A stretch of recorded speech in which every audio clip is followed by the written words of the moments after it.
Ya, muncul pertanyaan, di mana sebenarnya letak permasalahan antara yang membolehkan dan tidak memperbolehkan. Yang membolehkan maulid dan yang melarangnya, sebenarnya letak yang mereka bahas itu di mana? Letak yang mereka permasalahkan itu apa? Ya, ini yang perlu dijelaskan dengan baik. Dan sebenarnya dari apa yang telah kita terangkan, itu sudah kelihatan ya. Sebab semua orang yang membolehkannya, semua orang yang membolehkan maulid, itu dia syaratkan di dalam maulid itu tidak boleh ada apa? Ada kemungkaran. Jadi bagi mereka maulid itu isinya adalah bersalawat kepada Nabi Sallallahu Alaihi Wasallam, ya, menyebut dari sirah Nabi Sallallahu Alaihi Wasallam, kadang dibacakan dari qasidah, pujian-pujian, memuji Nabi Sallallahu Alaihi Wasallam. Kemudian di dalam maulid itu ada memberi makan.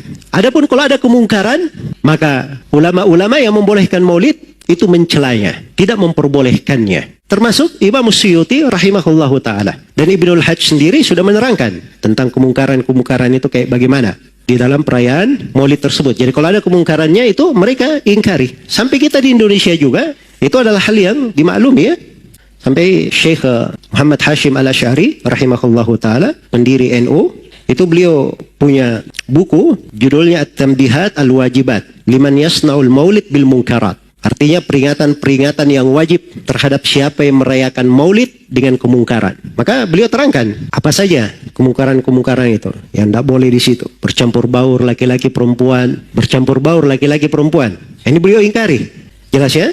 Kemudian disertai dengan musik di dalamnya, joget-joget. Nah, ini kemungkaran-kemungkaran disepakati oleh ulama, tidak diperbolehkan. Apalagi kalau di dalamnya terdapat dari kesyirikan-kesyirikan, keyakinan-keyakinan yang batil. Misalnya meyakini bahwa Nabi Sallallahu Alaihi Wasallam hadir pada saat maulid tersebut. Nah, itu ada yang meyakini seperti itu.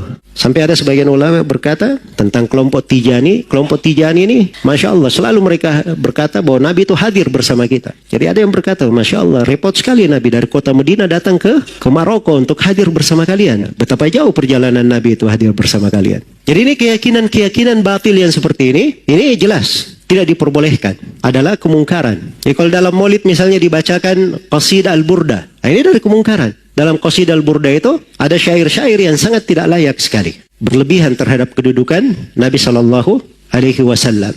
Seperti ucapan Al-Busiri, Ya akramal khalqi, mali man aludu bihi, siwaka inda hululil hadithil amami. Qasidah al-burda ini dari lantunan syair-syair bagus ya, susunannya di atas wazan Bahrul Basit, ya, mustaf'ilun fa'ilun mustaf'ilun fa'ilun. Bagus ini ya, tapi maknanya yang di dalamnya ada makna-makna yang berlebihan terhadap Nabi. Seperti qasidah ini.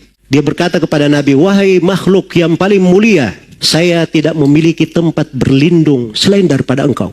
Ketika terjadi perkara besar yang menimpa semua orang, yang seperti ini milik siapa? Milik Nabi atau milik Allah? Milik Allah. Semua orang paham kan? Masa dibaca di acara maulid?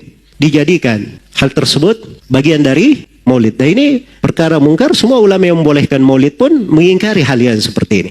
Jadi kalau begitu, yang dipermasalahkan, yang menjadi pembahasan di dalam pembahasan maulid ini, itu di sudut yang mana? Jawabannya itu di pembahasan maulid yang lepas dari kemungkaran itu tadi. Maulid yang tidak ada kemungkaran yang seperti itu, yang hanya ada di dalamnya berselawat kepada Nabi, mengingat dari sirah Nabi, kemudian membaca dari qasidah-qasidah yang bagus, kemudian memberi makan kepada orang-orang miskin. Ya ini dari hal-hal yang bagus ini berkumpul sebagai maulid. Ini yang menjadi letak pembahasan. Itulah terbagi dua. Ada yang membolehkan dan ada yang tidak membolehkannya. Jadi kita sudah mulai masuk kepada inti pembahasan di dalam masalah ini.